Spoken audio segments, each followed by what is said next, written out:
Srisailam MLA Budda Rajasekhar Reddy వివాదం విషయంలో ఆంధ్రప్రదేశ్ ముఖ్యమంత్రి వర్యులు నారా చంద్రబాబు నాయుడు గారు కీలకమైనటువంటి నిర్ణయం తీసుకున్నారని, ఆ నిర్ణయంలో భాగంగానే ఇప్పుడు ఎమ్మెల్యే బుడ్డా రాజశేఖర్ రెడ్డి మీద కేసు నమోదైందన్నట్టుగా కొన్ని వార్తలు వస్తున్న నేపథ్యంలో ఈ అంశం మీద మనం పూర్తి స్థాయిలో విశ్లేషణ చేసుకుందాం. ప్రస్తుతం మనతో పాటున్నారు ప్రముఖ రాజకీయ విశ్లేషకులు, ప్రముఖ సీనియర్ జర్నలిస్ట్ డివిఎస్ గారు. వారితో మాట్లాడదాం. సార్ నమస్తే. సార్ నమస్తే. తెలుగుదేశం పార్టీ ఎమ్మెల్యే మీదే ఇప్పుడు ఆంధ్రప్రదేశ్ ప్రభుత్వం కేసు నమోదు చేసింది. నిజంగా బుడ్డా రాజశేఖర్ రెడ్డి వివాదంలో చంద్రబాబు గారు కీలకమైనటువంటి నిర్ణయం తీసుకున్నారు.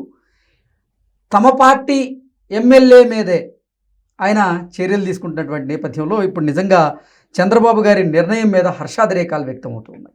దీన్ని ఎలా చూడాలి సార్? తమ్ముడు తనాడైనా ధర్మం చెప్పేవాడే చంద్రబాబు. అంటే ఇప్పుడు బుడ్డా రాజశేఖర్ రెడ్డి ఇది శ్రీశైలం ఎమ్మెల్యే, మరి అక్కడ జరిగినటువంటి దాడి, అటవీ సిబ్బంది అక్కడ శ్రీశైలం ఆ శిఖరం ఆ టోల్ గేట్ దగ్గర అక్కడ మరి ఉద్యోగస్తులపై దాడి చేయడం. తనేమంటాడు, బుడ్డా రాజశేఖర్ రెడ్డి అక్కడేదో అటవీ ప్రాంతంలో అభివృద్ధి పనులకు వాళ్ళు ఆటంకం చేస్తున్నారు, అక్రమ వసూళ్లు చేస్తున్నారు రాత్రి 9 తర్వాత, మరి వాళ్ళని అవన్నీ చూపించానో ఏదో చెప్తాడు. ఇవన్నీ నిలబడే అంశాలు కాదు. అసలు ఒకవైపు రాష్ట్ర ముఖ్యమంత్రిగా చంద్రబాబు గారు అహర్నిశలు పనిచేస్తూ రాష్ట్ర అభివృద్ధి కోసం, రాష్ట్రంలో పెట్టుబడుల రాబడి కోసం ఆయన ప్రయత్నం చేస్తూ ఉంటే, కొంతమంది ఎమ్మెల్యేలు వాళ్ళు చేసేటువంటి తప్పుల వల్ల రాష్ట్ర ప్రభుత్వానికి, ఇటు తెలుగుదేశం పార్టీకి అంటే ఒక నష్టాన్ని అయితే మిగులుస్తూ ఉన్నాయి. ఏంటి సార్ అసలు దీన్ని ఎలా చూడాలి? అంటే 7 మీద నిన్న ఫైర్ అయ్యారు. నిన్న కేబినెట్ భేటీలో కూడా ఆ మంత్రులందరితో కూడా చెప్పారు, మీరు ఇన్ఛార్జ్ మంత్రులుగా మీ జిల్లాల్లో ఎమ్మెల్యేలు ఏం చేస్తున్నారు ఏంటి, వాళ్ళని కట్టడి చేయాల్సిన బాధ్యత మీకు లేదా అని కూడా హెచ్చరించారు. అంటే ప్రతి ఇన్ఛార్జ్ మంత్రి తన పరిధిలో అక్కడ ఎమ్మెల్యేలు వాళ్ళపై వస్తున్నటువంటి ఎలిగేషన్స్ మొగ్గలోనే తుంచాల్సిన బాధ్యత ఉంది. ఇప్పుడు గుంటూరు ఈస్ట్ నజీర్ మరి ఒక వీడియో ఒకటి అప్పుడు బయటికి రావటం, లేకపోతే మరి కొలిక్పూడి శ్రీనివాస్ గారు, ఆయన అసలు గతం నుంచి అనేక మరి విమర్శలు కొలిక్పూడి శ్రీనివాస్ పైన, లేకపోతే ఇది Daggubati Venkateswara Prasad, Anantapuram urban, junior NTR cinema ఏదో వస్తే జూనియర్ ఎన్టీఆర్ మీద ఏదో అతని ఆడియో ఒకటి వైరల్ అయింది, ఎవరో పార్టీ కార్యకర్తను ఉద్దేశించి. మరి అసలు సినిమాలకు సంబంధించిన అంశం వీళ్ళకి ఎందుకు? అదేమంటే మళ్ళీ ఇంకొక మాట, అర్బన్లో నా మీద కుట్ర చేస్తున్నారని ఆయన అనడం, అసలు ఆ వాయిస్ నాది కాదు, మరి అదేదో ఎంక్వైరీకి కూడా ఇచ్చారు, అదేదో డీప్ ఫేక్ అంటున్నారు. ఏదైనా ఇవాళ ఏంటి, నేలకపోయిన దాన్ని నెత్తిని రాసుకోవటమే కదా.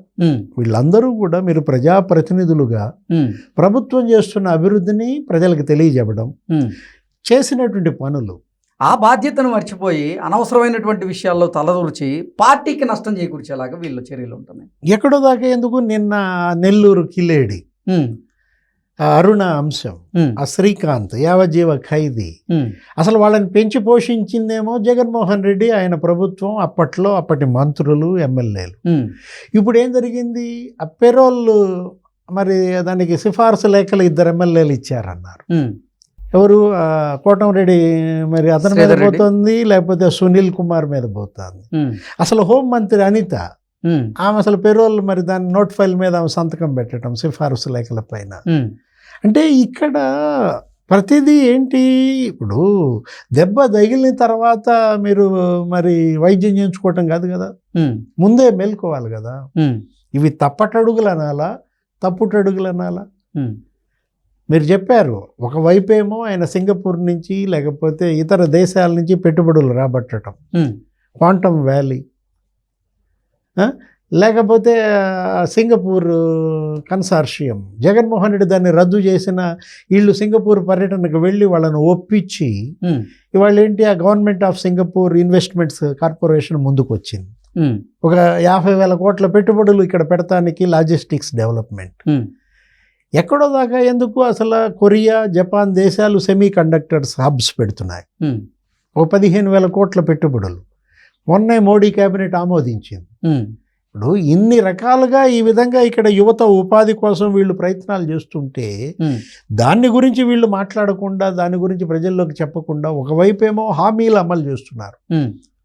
ఇప్పుడు తల్లికి వందనం సక్సెస్, ఎంతమంది బిడ్డలు ఉంటే అంతమంది ఖాతాల్లో మరి 15,000 వేశారు.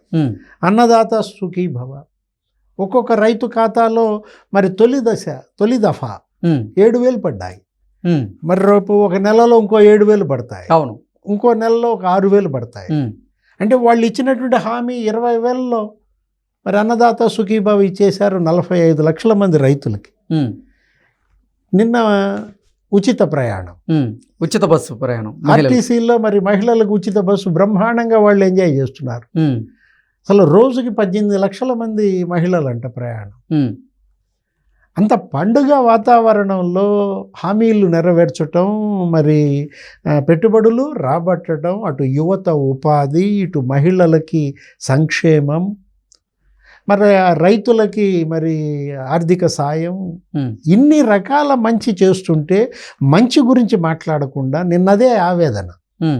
ఏది ముఖ్యమంత్రి చంద్రబాబు క్యాబినెట్లో కావచ్చు, మంత్రి లోకేష్ మరి ఆ బ్రేక్ఫాస్ట్ మీట్లో కావచ్చు, దాన్ని ప్రజలు చర్చించాలా, లేకపోతే ఈ అంశాలు ఈ ఎమ్మెల్యేలు 7 ఎమ్మెల్యేల యొక్క ఈ చిల్లర పనుల గురించి చర్చించాలా? ఇప్పుడు కూన రవికుమార్, ఆయన సీనియర్ మోస్ట్ ఎమ్మెల్యే ఆముదాల వలస, ఆయన కూడా దీనిలో ఇరుక్కున్న పరిస్థితి. ఆయన ఏంటి ఏదో అమెరికా నుంచి జూమ్ కాల్లో మాట్లాడుతూ ఆ కస్తూరిబా ప్రిన్సిపల్స్ అందరినీ కూడా అడ్మిషన్స్ అక్కడ మీరు ఇవన్నీ అలర్ట్గా ఉండండి ఆయన మాట్లాడితే, ఒక లేడీ ఒక ప్రిన్సిపాల్ సౌమ్యాన ఆయన్నే బ్లాక్మెయిల్ చేసిందని, ఆయనకే వార్నింగ్ ఇచ్చిందని, అంటే చూడరాదు ఏ విధంగా జరుగుతోందో. టార్గెట్ ఎమ్మెల్యేగా మిమ్మల్ని ట్రాప్ చేయటానికి ఇవాళ వైఎస్ఆర్ కాంగ్రెస్ పార్టీ వాళ్ళు కావచ్చు, లేదు ఈ క్రిమినల్స్ కావచ్చు, వీళ్ళందరూ ప్రతి ఎమ్మెల్యే చుట్టూతా చేరుతుంటే సెల్ఫీలు దిగేటప్పుడు కూడా జాగ్రత్తగా ఉండాలి. ఎవరెవరు వస్తున్నారు, ఎవరెవరితో సెల్ఫీలు దిగుతున్నారు, లేకపోతే ఈ పెరోల్ ఇచ్చేటప్పుడు కూడా జాగ్రత్తగా ఉండాలి. వాళ్ళ బ్యాక్గ్రౌండ్ ఏంటి, మనం ఎవరికి పెరోల్కి సిఫారసు లేఖలు ఇస్తున్నాం, కోటమిరెడ్డి కానీ సునీల్ కుమార్ కానీ జాగ్రత్తలు పడకపోతే ఎమ్మెల్యేలు ఇచ్చారు కదా సిఫారసు లేఖలు అని చెప్పి సంతకం పెడతానంటే హోమ్ మినిస్టర్ అనిత, దానిపైనే లోకేష్ కూడా ఫైర్ అయినటువంటి పరిస్థితుల్లో ఇవన్నీ కూడా తప్పటడుగులు. ఓకే, సరిదిద్దుకోండి, ఇప్పటికైనా సరిదిద్దుకోండి, లేకపోతే తీవ్ర చర్యలు తప్పవని మరి నిన్న కూడా ఆ దగ్గుపాటి వెంకటేశ్వర ప్రసాద్కి మామూలుగా ఫైర్ అవ్వలేదు చంద్రబాబు. అసలు ఉపేక్షించేదే లేదంటూ కరాఖండిగా తేల్చి చెప్పినట్టుగా తెలుస్తుంది. ఎంతో మంది సీనియర్లు అడిగినా వాళ్ళని కాదని నీకు టికెట్ ఇస్తే నువ్వు ఈ విధంగా మరి పార్టీకి చెడ్డ పేరు తీసుకొస్తే ఎవరు మూల్యం చెల్లించేది? పార్టీ కాదు, ఇప్పుడు రేపొద్దున మీరే మూల్యం చెల్లించాలా. మళ్ళా ఇంకోసారి జగన్మోహన్ రెడ్డి ముఖ్యమంత్రి కావాలా, మిమ్మల్ని తాట తీయాలా? ఏది అతను రెడీగా ఉన్నాడు, ఏది మళ్ళా జగన్ 2.0 వచ్చుదని చెప్తున్నాడు, అందరితో చెప్తున్నాడు, సినిమా అలా ఇలా ఉండదని చెబుతున్నాడు. అంటే మీరు ఇప్పుడు గత 5 ఏళ్ళు మీరు అనుభవించిన నరకం మీ కళ్ళ ముందు ఉంది, మీ కార్యకర్తలు పడ్డ కష్టాలు మీ కళ్ళ ముందు ఉన్నాయి. ఆ పరిస్థితి మళ్ళీ తెచ్చుకుంటారా?